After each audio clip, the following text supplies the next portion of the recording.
हिंदू धर्म में नवरात्रि का पर्व शक्ति उपासना का सबसे बड़ा उत्सव है। 9 दिनों तक मां दुर्गा की साधना, व्रत और पूजन के बाद अष्टमी या नवमी तिथि पर हवन और कन्या पूजन के साथ यह व्रत संपन्न होता है। इस दौरान घरों और मंदिरों में कलश स्थापना, अखंड ज्योति, जौ बोना आदि परंपराएं निभाई जाती हैं। नवरात्रि की समाप्ति के बाद सबसे बड़ा प्रश्न यही होता है कि अब कलश, नारियल, जौ और अखंड ज्योति का क्या किया जाए। जी हाँ, शास्त्रों और परंपराओं में इसके लिए स्पष्ट नियम बताए गए हैं, इसलिए हम सभी को नियम जानने बहुत जरूरी है। इसलिए विस्तार से जानते हैं कि आपको कलश, अखंड ज्योति, जौ का क्या करना चाहिए। सबसे पहले जान लेते हैं नवमी के बाद कलश का क्या करें। नवरात्रि की शुरुआत में जो कलश स्थापित किया जाता है वह देवी शक्ति का प्रतीक माना जाता है। पूजन समाप्त होने के बाद नवमी या विजयादशमी के दिन इसे विसर्जित करना चाहिए। कलश विसर्जन हमेशा शुभ मुहूर्त में करना उचित माना गया है। कलश को पूजा स्थल से सम्मान पूर्वक हटाएं।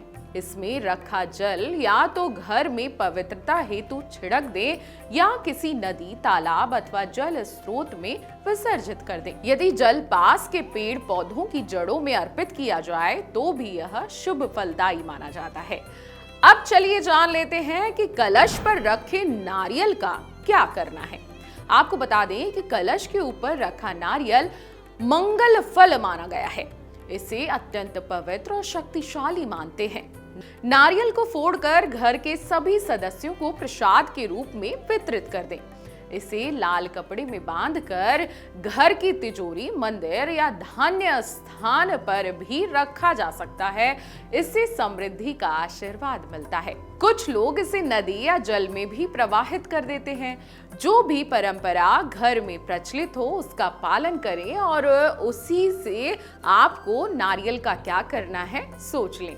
अब चलिए जान लेते हैं कि कलश के जल का क्या करें। जी हाँ, कलश में रखा गया जल बेहद ही पवित्र और ऊर्जावान माना जाता है, क्योंकि पूरे 9 दिनों तक देवी का आवाहन उसमें रहता है।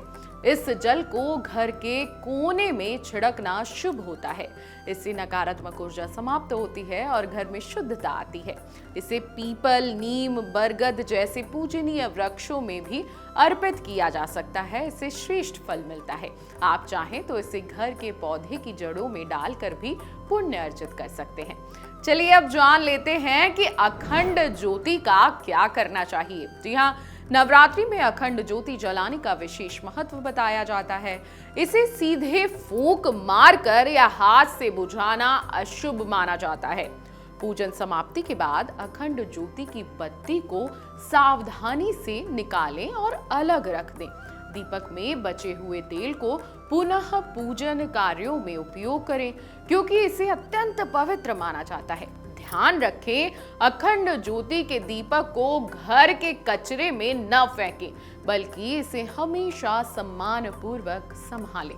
चलिए अब जान लेते हैं कि नवरात्रि की शुरुआत में जो आपने जौ बोए थे उसका क्या करना है। नवरात्रि में बोए गए जौ शक्ति और जीवन ऊर्जा के प्रतीक होते हैं।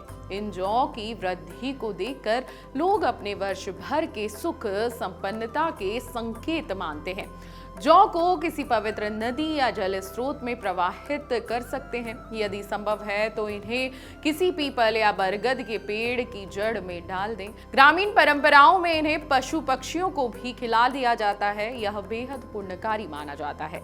नवरात्रि केवल 9 दिनों का व्रत और पूजन नहीं है, बल्कि यह एक आध्यात्मिक साधना है जो हमें पवित्रता, अनुशासन और ऊर्जा प्रदान करती है। कलश, नारियल, जल, जौ और अखंड ज्योति का विसर्जन केवल एक परंपरा नहीं, बल्कि यह प्रकृति और देवी शक्ति के प्रति हमारी कृतज्ञता का भाव है।